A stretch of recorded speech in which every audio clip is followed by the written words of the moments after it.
Hi, my name is Dan Moran. This is my TED Talk, and thank you so much for listening.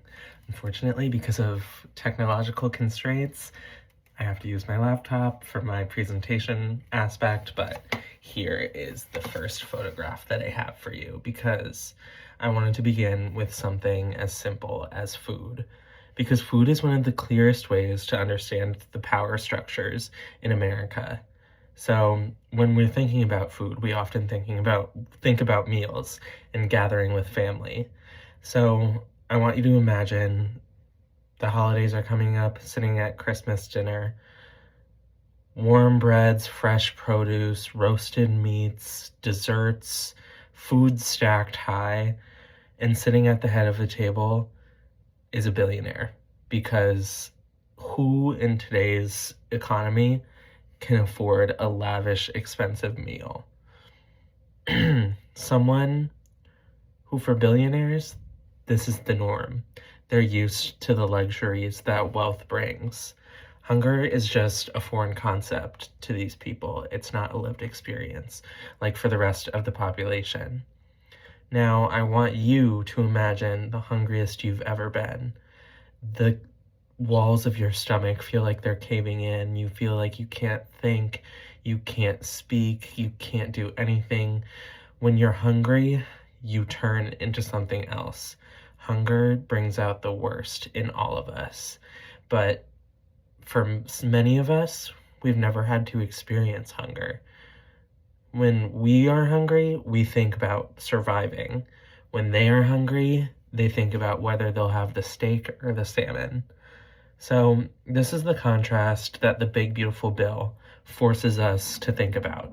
The distance between the richest amongst us and the people who can't even afford the basic necessities that they need to live. And today, I want you to tell you about why cutting our social safety nets is not only bad policy, but it leads us down a moral crisis. So now I want to talk about SNAP. SNAP is the Supplemental Nutrition Assistance Program. 42 million Americans rely on SNAP. They're not freeloaders. They're not people who are just mooching off the system. SNAP are children. SNAP is seniors, the disabled, veterans, working families who couldn't otherwise afford to feed their children. According to the USDA, which is the Department of Agriculture, and it administers the SNAP program, the average SNAP benefit is about $6 per day. That's not luxury, that is survival. And yet programs like SNAP are always the first on the chopping block when Congress looks to tighten its belt. Now, let's go back to our dinner table. The billionaire, enjoying his feast, gets tax breaks so large that they could eliminate hunger in their entire city or state. Meanwhile, the parent in the grocery store is fighting over pennies. That is what the Big Beautiful Bill exposes: our willingness to protect wealth while putting pressure on the people with the least. The next thing I want to go into as part of this legislation is Medicaid cuts. Medicaid is a program that covers 1 in 5 Americans. Most people don't know, but this is the largest portion of Medicaid spending goes to seniors in nursing homes and to people with disabilities, not the stereotype 40-year-old man who refuses to get a job and is mooching off his parents that Republicans may want you to imagine when you imagine the program that benefits millions of people. When Medicaid gets cut, people don't skip spa days. They don't skip a trip to the whatever doctor for some luxury appointment that everyday people can't afford. When Medicaid gets cut, people skip their insulin. They start to ration their prescription drugs that they need to live. They skip cancer treatments, they skip routine checkups, they skip dentist appointments, they skip operations, they die. Why? Because Medicaid is how millions of people in low-income families specifically afford basic health care. Health care is inaccessible to the average American. And cuts to Medicaid don't just reduce coverage of healthcare, they reduce life expectancy, and they literally lead to the death of millions of people. We've seen this throughout history.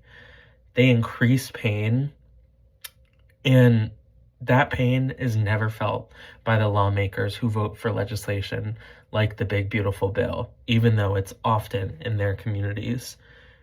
Lawmakers have great government health care. In Congress, the health care plan is amazing for members.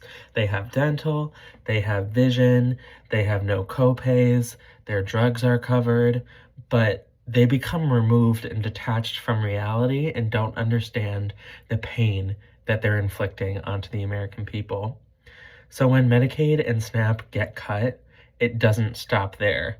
Those effects have ripples, and that creates a huge problem for the larger entire healthcare system. The next part of this bill that brings together a major collapse in American life as we know it is Social Security.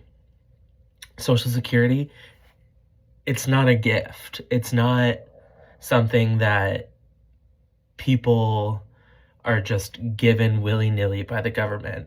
It's an earned benefit. Americans work and pay their way into the Social Security system their entire lives. It is not a handout, and it should never be on the chopping block for Congress to consider cutting. But the Big Beautiful Bill did just that. It raised the retirement age and eligibility requirements for Social Security.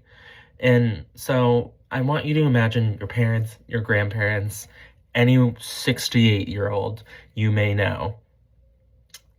You have problems at 68. Everyone does. It happens. Aging is normal. Your bones just don't work like they used to before. So you might have arthritis. You might have back problems. You might have leg problems. You might have diabetes. Literally anything in the book could happen, especially as you age.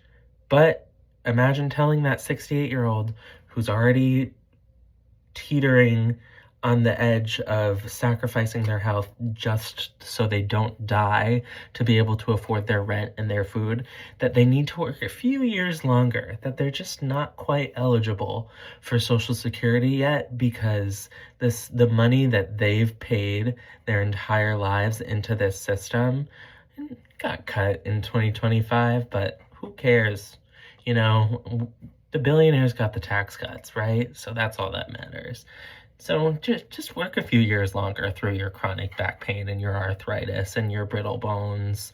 Just work yourself to death. That's the exact thing that our seniors were told to do when this bill was passed. So there's an even bigger picture that tie together SNAP cuts, Medicaid cuts, Social Security cuts. That's emergency rooms. What do you think happens when you cut people's lifelines? When you make them hungrier after cutting SNAP? When you make sure that fewer people have access to regular health care by cutting Medicaid? And when you make sure that seniors have less stability and less access to medication by cutting Social Security? What happens? Emergency rooms become the default healthcare provider for millions. But emergency rooms aren't designed to do that. Our system wasn't designed to take on this urgency of care because we weren't designed to cut these programs. These programs were designed to work, and they have. Emergency rooms are by design for emergencies. That's on purpose. I think that's how they got the name.